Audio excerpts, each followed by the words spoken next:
du 23 octobre 2020. Gabonaises, Gabonais, chers concitoyens, depuis bientôt 7 mois, le gouvernement a autorisé, à sa guise, la reprise des activités administratives, judiciaires, parlementaires et politiques, la réouverture des marchés, des supermarchés et autres magasins, des restaurants et des hôtels, sauf les bars, snack bars, boîtes de nuit, motels et surtout les lieux de culte. À ces derniers, c'est-à-dire les lieux de culte, ils conditionnent avec un zèle arriéré leur réouverture à un protocole et à des commissions sanitaires hors du commun qui n'a même jamais appliqué pour autoriser la reprise des activités sus-indiquées. C'est à ce sens que ce dimanche 25 octobre 2020, l'Église catholique et d'autres communautés chrétiennes du Gabon reprennent solennellement leurs activités paroissiales mises en veille à cause de la pandémie à coronavirus depuis mars 2020. Par cet acte, la liberté de culte, imprescriptible garantie par la Déclaration universelle des droits de l'homme de 1948, la Charte africaine des droits de l'homme et des peuples de 1981 et la Constitution de la République est à la croisée des chemins. En effet, au nom d'une gestion factice de la pandémie, le gouvernement crée un bras de fer oiseux en écrasant les principes de la laïcité et en dictant par le même fait les modalités d'ouverture des paroisses et de la liturgie. Or, depuis bientôt 7 mois, des efforts conséquents ont méticuleusement été déployés par les églises pour se conformer aux normes dictées par le gouvernement qui, malgré tout, affiche une inflexibilité insensée au point d'ignorer qu'il n'y a, notamment avec les évêchés, aucun lien de subordination, conformément à l'accord cadre fixant les relations et collaborations entre le Vatican et l'État gabonais. Les pays qui ont été les plus touchés par la Covid-19 n'ont jamais ordonné la fermeture des lieux de culte, priorisant avant tout le sens des responsabilités et le dialogue. Paradoxalement, le Gabon, qui a été relativement épargné par cette catastrophe sanitaire et qui se targue même d'un faible taux de contamination, est le seul pays du monde à les fermer à coup d'intimidation comme s'ils constituent les principaux foyers de contamination. À cet effet, comment interdire la réouverture des églises alors que depuis le mois d'avril, les marchés dépourvus de points d'eau et de gel accueillent des milliers de commerçants et de clients?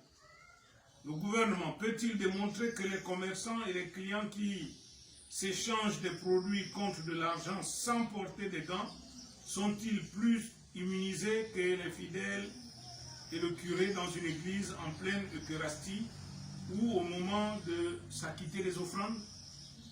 Comment interdire la réouverture des églises alors que depuis août, les universités sont ouvertes et les amphithéâtres sont bondés d'étudiants sans respect des mesures barrières? Comment comprendre que le gouvernement admet qu'un amphithéâtre accueille plus de 1000 étudiants entassés les uns sur les autres pour suivre des cours sans respect des mesures barrières, alors que le même espace, pour une réunion syndicale, ne doit accueillir que 30 personnes? Comment interdire la réouverture des églises alors que le gouvernement autorise des sessions parlementaires dans les salles exiguës, closes et fortement climatisées, sans possibilité de recycler l'air? Le gouvernement est-il conscient qu'une salle climatisée est plus propice à la propagation de la Covid-19 par rapport à une salle aérée comme c'est le cas d'une église? Gabonaises, Gabonais, chers concitoyens, au fond, que reproche réellement le gouvernement aux églises? Depuis avril 2020, Dynamique Unitaire a été précurseur en alertant l'opinion sur l'insincérité du gouvernement dans les mesures prises pour lutter contre la pandémie.